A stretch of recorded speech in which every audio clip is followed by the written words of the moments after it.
At 5 a.m., under the fog in Redwood National Park, the forest does not explain itself to you. It does not hurry. It does not apologize for its age, its silence, or its scale. You stand there as a solo hiker, facing an ancient tree trunk, feeling the damp chill on your skin and the scent of wet earth in your lungs. And then the first impression arrives. It says, you are small. Not small in height. Not small in ability. Small in the face of time, nature, age, and everything that will continue long after your name is no longer spoken. That impression can feel like a verdict. It can press on the mind the way public judgment presses in a meeting, the way a deadline presses on a Monday morning, the way reputation presses when someone misreads your silence. But Epictetus would stop you there. The forest has not judged you. The fog has not insulted you. The ancient tree trunk has not assigned your worth. Only your judgment has begun to do that. And before you assent, you must audit it. The first discipline is not to shrink from the scene. It is not to make the forest smaller so you can feel larger. It is not to turn away from the redwoods, the fog, the cold air, or the sense that your life is brief. The first discipline is to draw the boundary clearly. This is yours, your judgment. This is yours, your assent. This is yours, your intention, your attention, and your next response. This is not yours, the age of the trees, the movement of the fog, the hour of the morning, the chill on your skin, the size of the forest, the length of your life, or whether nature gives you any reassurance. The ancient tree trunk in front of you does not belong to your command. You cannot make it younger. You cannot make it explain its endurance. You cannot make it serve your mood. You cannot demand that the forest arrange itself in a way that makes you feel important. But you can decide what you will do with the impression. That is where Epictetus begins. Not with the event. Not with the weather. Not with the scale of the world. He begins with the ruling faculty, the part of you that can examine, refuse, correct, and choose. The error comes when the mind sees something external and hands it authority. You stand in the fog, feel the damp earth under the morning air, and the mind says, "This proves I am nothing." But that sentence is not in the forest. It is not written into the bark. It is not carried by the cold. It is a judgment you added. And because you added it, you are responsible for auditing it. That responsibility is not blame. It is not shame. It is not a demand to feel powerful. It is the plain work of a human being who still has command over assent. You do not govern whether the redwoods make you feel small at first glance. First impressions often arrive without permission. They strike quickly. They appear before reason has taken its seat.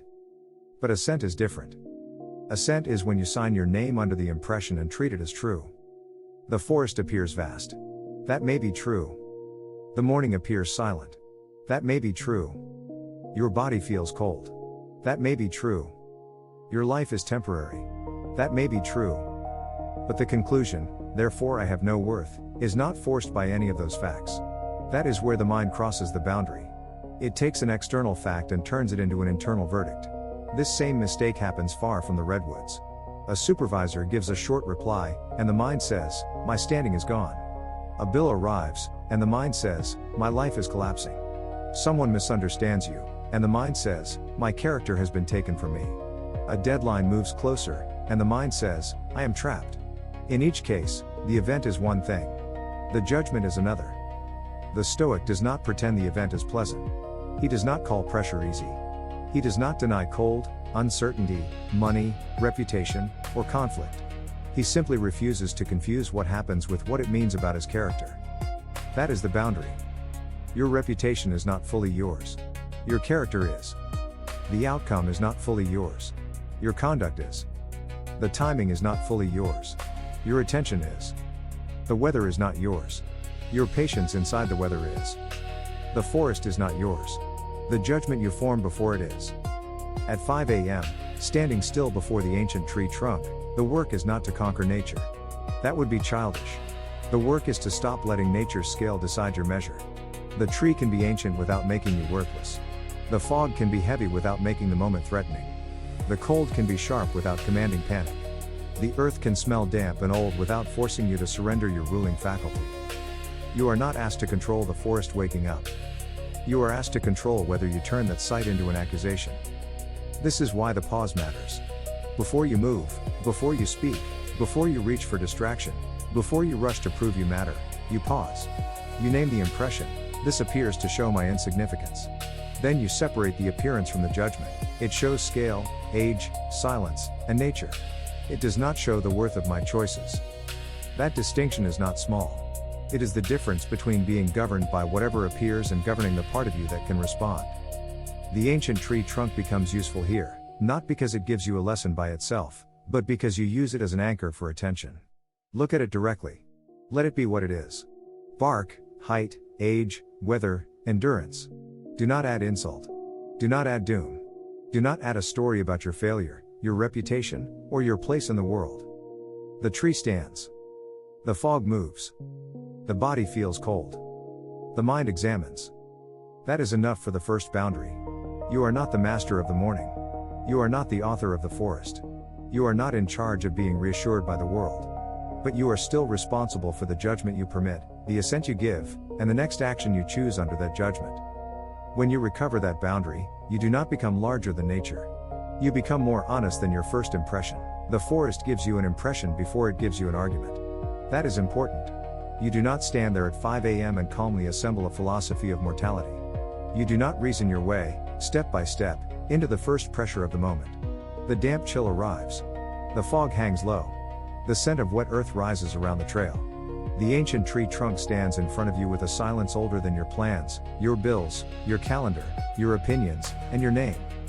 Then the mind reacts. It says, "This is about me." That is the first distortion. The forest waking up is not about you. The tree is not measuring you. The fog is not sending a message. The cold air is not declaring your place in the world. But the first impression often takes an external event and drags it into the court of personal meaning. This is where Epictetus becomes severe in the right way. He does not ask whether the impression feels powerful. He asks whether it deserves your assent. An impression is the appearance that enters the mind. A judgment is the meaning you attach to it. Assent is your agreement. Most people collapse all three into one motion. Something appears, the mind judges, and the person obeys as if the whole chain were unavoidable. The email arrives, and anger speaks. The face across the table looks disappointed, and shame takes command. The bank account drops, and fear writes the story. The forest feels immense, and the mind says, "You are nothing." But these are not the same act. The impression may arrive without your permission. The judgment requires inspection. The assent is where your responsibility begins. At the ancient tree trunk, the first appearance is that this stillness is urgent, personal, or threatening. That sounds strange at first, because nothing is attacking you. No one is accusing you. There is no meeting room, no public failure, no argument, no bill collector, no judge, no supervisor. There is only a solo hiker, a foggy morning, and a forest waking up without asking for your opinion. Yet the mind can make a threat out of silence. It can say, "If I feel small here, then I am small everywhere." That is the judgment to audit. Not the cold. Not the fog. Not the smell of damp earth. Not the ancient tree trunk. The judgment. The mistake is subtle. The mind treats the insignificance of human life before nature as proof that this moment has authority over worth, safety, or response. It takes scale and turns it into rank. It takes age and turns it into accusation. It takes silence and turns it into rejection. Then it asks you to assent quickly, before you notice the swap. This is the trap, assenting too quickly. You feel the pressure, and you let it decide the next movement. Maybe you look away. Maybe you reach for your phone. Maybe you begin constructing some private defense of your importance. Maybe you turn the moment into a speech inside your head. What you have done, what you still must prove, who should have respected you, what you fear will be forgotten. That is how the ruling faculty loses its post. Not through the forest. Through unexamined agreement. The Stoic task is not to kill the impression. You are not trying to become stone. You are not trying to deny that nature's scale can strike the mind with force. You are training the pause between appearance and agreement. The pause says, "This has appeared." Then it asks, "What have I added?" That question is discipline. At 5 a.m., the appearance may be, "The forest is vast. The trees are old. The air is cold. The morning is quiet. I am one temporary human being standing before something that will outlast me." Those are observations. But the judgment may be, "Therefore my choices do not matter. Therefore my work is meaningless. Therefore my reputation is all I have. Therefore I must prove myself before I disappear. Therefore silence is a threat." Those are additions. You must learn to hear the difference. The same skill matters when the setting changes. In an office, the impression may be that a colleague spoke over you. The judgment may be that your value has been erased. At the kitchen table, the impression may be that a bill is due. The judgment may be that your whole life is failing. In a hospital hallway, the impression may be uncertainty. The judgment may be that uncertainty has the right to govern your conduct. Epictetus would not tell you to pretend these moments are light. He would tell you not to surrender the ruling faculty to them. That is the audit. Ask, is this event mine to command? No. Ask, is the first impression mine to prevent? Not always. Ask, is assent mine? Yes. Then remain at your post. Look again at the ancient tree trunk. Let it hold your attention without becoming your judge. Its age is not your humiliation. Its silence is not your dismissal. Its endurance is not an argument against your duty today. It is simply there. The fog is there. The damp earth is there. Your mind is also there, and unlike the tree, it can examine what appears before it agrees. That is your advantage. Not dominance over nature. Not control over time. Not control over how long your name is remembered. Your advantage is the capacity to stop, separate, and choose. The forest wakes without moving. You stand without rushing. The impression appears. The judgment is inspected. Assent is withheld until reason has spoken.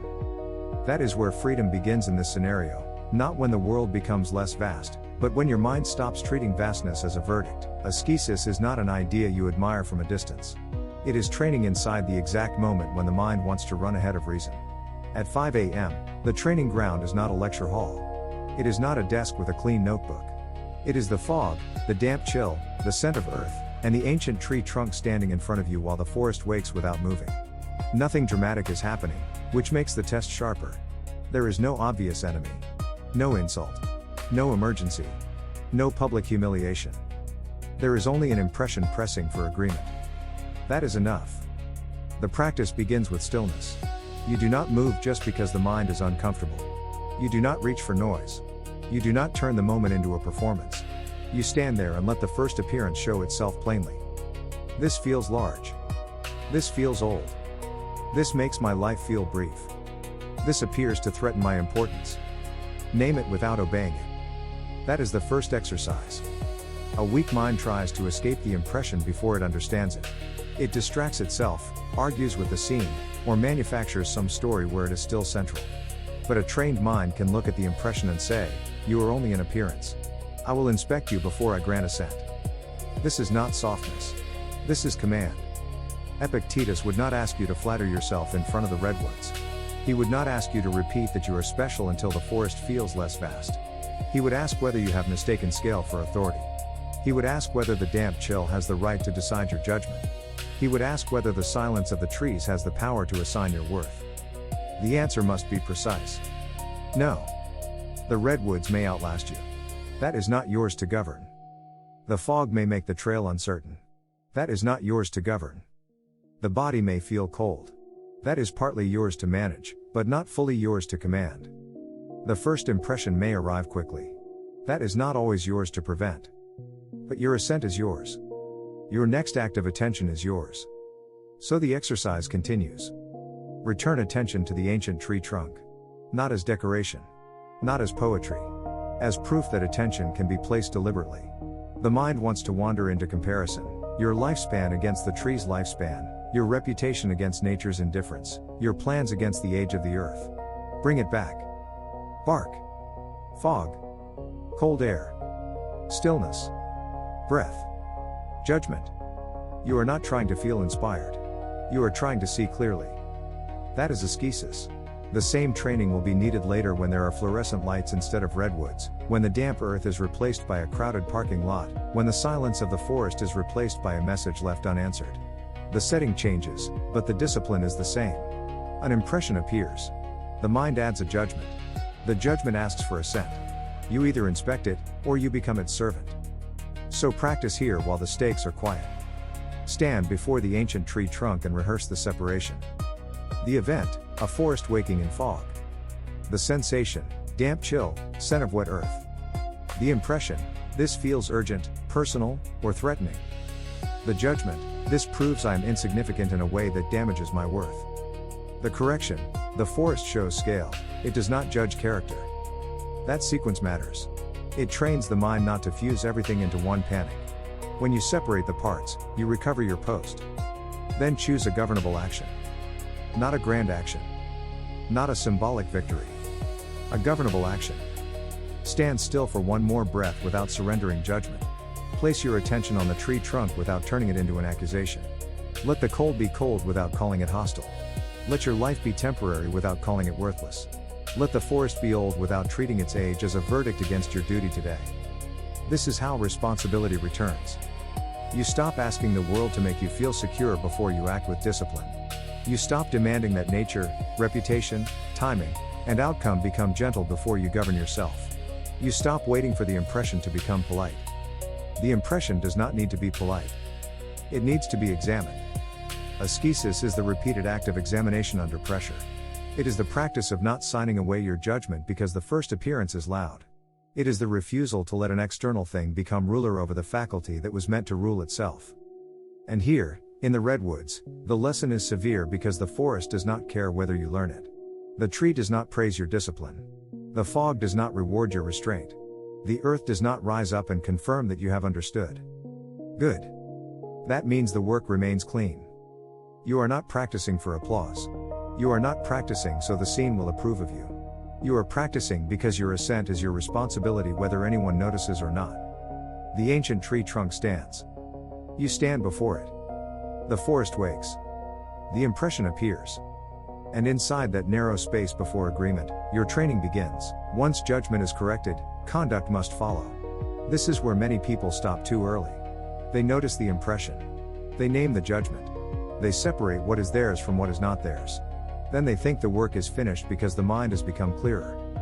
But clarity is not the end of Stoic practice. It is the beginning of responsible action. At 5 a.m. in Redwood National Park, your duty is simple because the scenario is simple. You are a solo hiker. You are standing in fog. The forest is waking without movement. The damp chill is pressing against your body.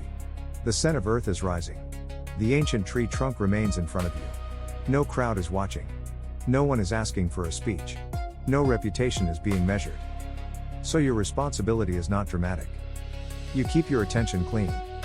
You do not turn the forest into an argument against your life. You do not let the feeling of insignificance become an excuse for carelessness. You do not abandon judgment because the scene is larger than you. That is conduct. In Stoicism, responsibility does not mean controlling the result. It means governing the part that is actually entrusted to you. If you are hiking, walk with attention. If the ground is damp, step with care. If the morning is cold, respond reasonably. If the fog limits your sight, do not pretend you can see farther than you can. If the mind begins to inflate the moment into a verdict, correct it before it shapes your movement. Duty begins close. People often want duty to be large because large duty feels impressive. They imagine responsibility as something public, visible, heavy with consequence. But the ruling faculty is tested first in small acts. The next breath, the next step, the next refusal to exaggerate, the next moment of attention placed where it belongs. The solo hiker's task is not to conquer the redwoods. It is to walk through them without surrendering reason. That same rule applies when the forest is replaced by ordinary American pressure.